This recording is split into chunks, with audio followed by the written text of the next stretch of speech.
All right. So it is Tuesday, June 26th, and I'm coming at you right now, knowing some things that are really inspiring me at the moment. Not knowing exactly where this rant and update is gonna go, but what I gotta say up front is that one of the most powerful things I think I'm gonna be capturing in this that people can catch on to when they do, or come back and watch it later, is how dynamic the process is of understanding your own process. So I mean, I think that this is something that has been surely very evident to artists and entrepreneurs alike for a long time, who see a continuing blurring of those lines. But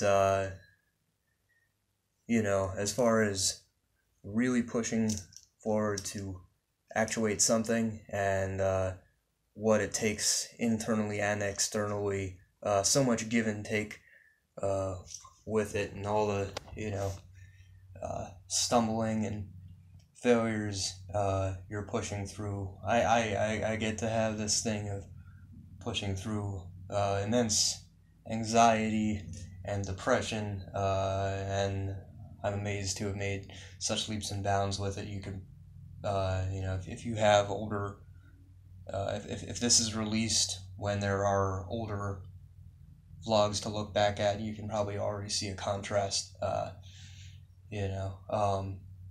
but even aside from that, people who aren't dealing with those kind of things,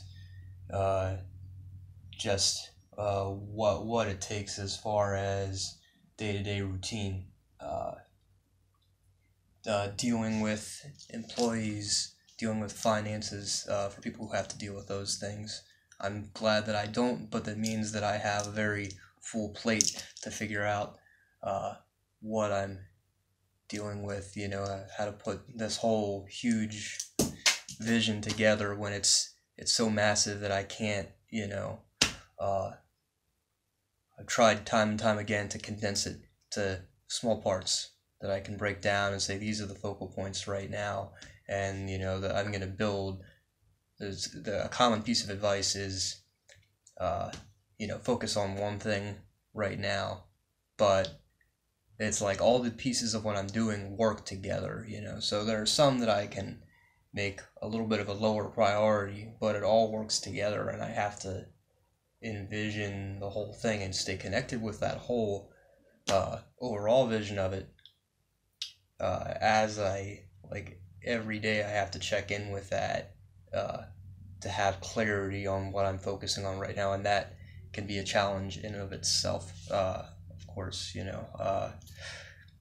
And for me, right now, I'm still dealing with the times when I have insomnia, the times when I get a little depressed, both of which I dealt with today. I cope with these things a lot better, but today for me that means that I didn't wake up until 9 something. I didn't get out the door until, or not out the door.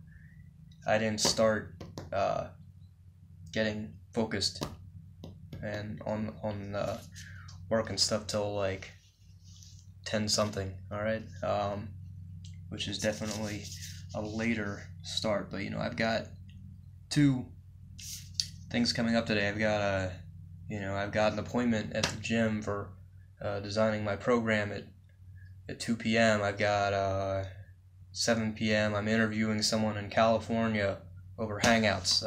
So I've got these constrictions, which, for better or worse, I've got to work around. So of course, the smarter thing to do, the obvious thing to do, is to focus on the upside of it, of course, right? And so what I'm going to do with that, my inclination, because of my timing, is to plan out the day a little less meticulously. I have these sort of major points of what I got to do, before I go to my fitness appointment. I have a central basic plan for the most important points for the interview, knowing what I'm going to ask and everything that I'm going to really need going into it. And I might refine it after that.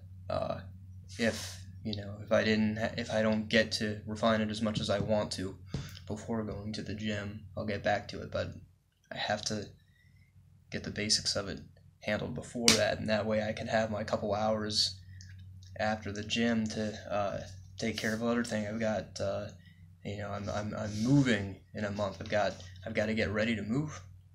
I've got to get ready for a yard sale, and have the whole system figured out for that. I've taken on full responsibility for making that go off, and so I've got the logistics of that while packing. It's going through everything and also sorting it and figuring out how I'm going to set up this inventory. Plenty to do while I'm setting up this this project of local and virtual support networks. I've got I came at you last, I think when I'd last been at the studio, or I'm not even sure. But I got into this local yoga studio yesterday, Monday.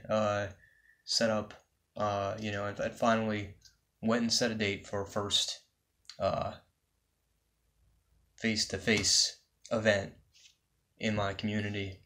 Really cool. It's like 2.5 weeks out at this point, which is great. Leaves time for planning. It's a little bit public, so I don't know how deep I'll go with the support thing as far as encouraging people to share really deep stuff.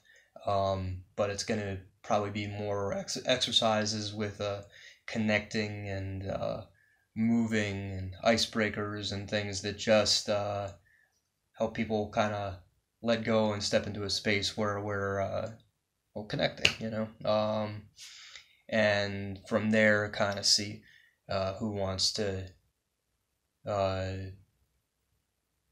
explore participating with recurring events that are more in depth, like actual general support circles, and also better yet, people who want to facilitate or contribute creatively to it. These are the moving pieces of it. And of course, all while I'm doing that, it's also setting up these live streams that are 3 hot points right now: meditation, support, which includes both with and without feedback. Includes it's going to be experimental. There's going to be spaces where people can come in and just vent about what their struggles are. There's going to be things where people can come in and talk about what they're excited about.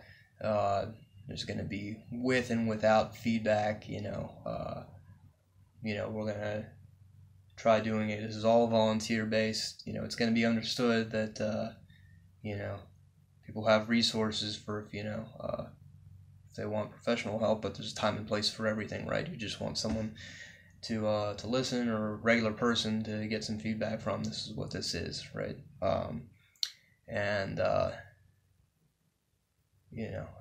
third thing, so it's meditation, support circles, and work sessions for people who might not, people who are doing work on their own, where you might not have people to work with who are like-minded and create the kind of space you want, but you want the advantage of the momentum of feeling like you're working with someone. You have that culture, that shared space. I think the closest we can approximate that can actually be pretty powerful. Doing it virtually, where it's like a hangout, and as many people as feel comfortable doing so in the space will have the camera broadcasting live, with them working. So, for instance, it'll be me, maybe, and I'll have my camera here, and you can just see that I'm working, and I'm going to have, my notifications and sound turned off, so I wouldn't be interacting, but you can just, feel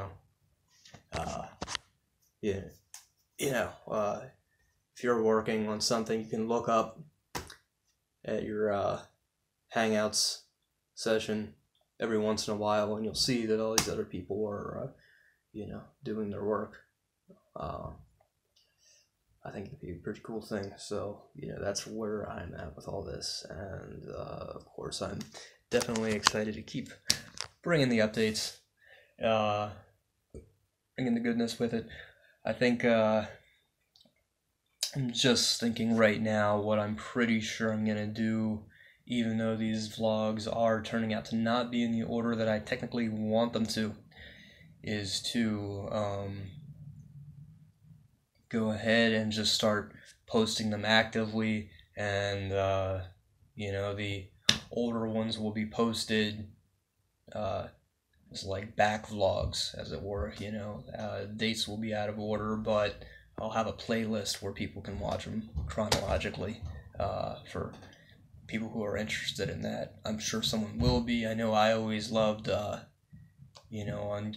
at least back in the, but not as much recently, but in the as far as the YouTubers that used to be like starting from like the old school vlogging, you could see someone's progression from just mumbling into a cheap camera in their bedroom up to really finding their voice and getting a substantial subscriber base and being invited into the partnership program and starting to figure out sponsorships and making a living, and it's all like clean cut and professional but still relatable, where you see whatever direction people have gone with it, being able to like look at the whole chronology of it. I mean, I really dig that, and I think there's a lot to be gleaned from it, particularly the inspiration of how people can get from A to B. Gary V talks a lot about this idea of, what people don't see. You see when someone's successful, you don't see before that. But of course, with YouTube, there are plenty of exceptions to that rule. But the thing is, they're not, most of them are not first and foremost entrepreneurs, or they're not, they're not necessarily the people that are being looked to in that way. The few people that are on YouTube, it's usually like your Casey Neistats, and you don't see all that history. You can see some of his vlogs when they were rougher, but you don't. He had success in the traditional film industry before